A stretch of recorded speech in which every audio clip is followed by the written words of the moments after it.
J'étais ce que l'on appelle une mordue du Christ. Une réformatrice, vous savez ce que c'est? De l'exhibitionnisme bénin.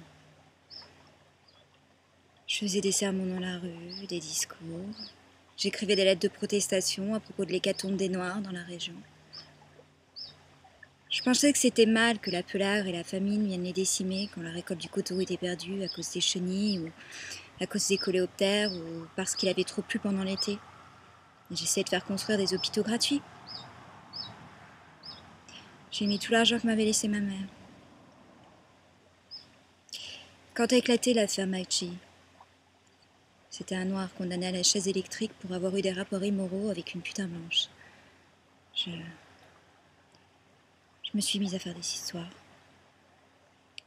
Je me suis affublée d'un sac à pommes de terre et je me suis mise en route vers le palais du gouverneur de l'État pour réclamer sa grâce.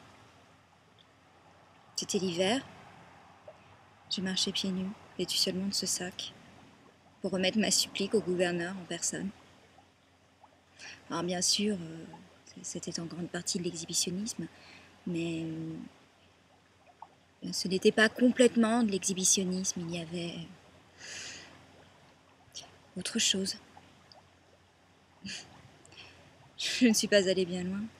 6 kilomètres sous les huées, les sarcasmes, même les crachats de chaque pas. Puis ils m'ont arrêté. Vous savez pourquoi? Vagabondage lubrique. Oui, c'était ça le délit. Vagabondage lubrique, sur la voie publique. Parce qu'ils ont dit que le sac à pommes de terre que je portais n'était pas une tenue respectable.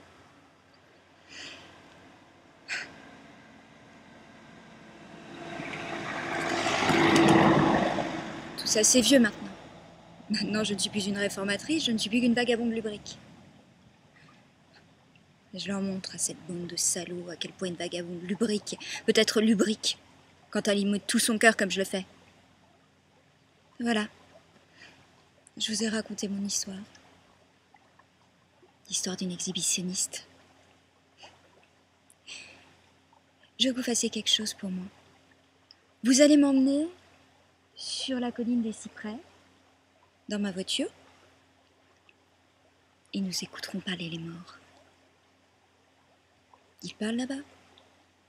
Ah, ils bavardent entre eux comme des oiseaux sur la colline. Mais ils ne disent qu'une chose.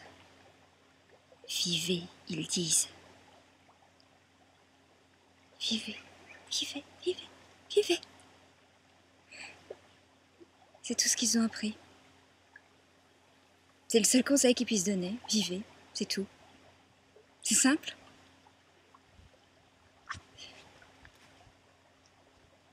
C'est un enseignement très simple.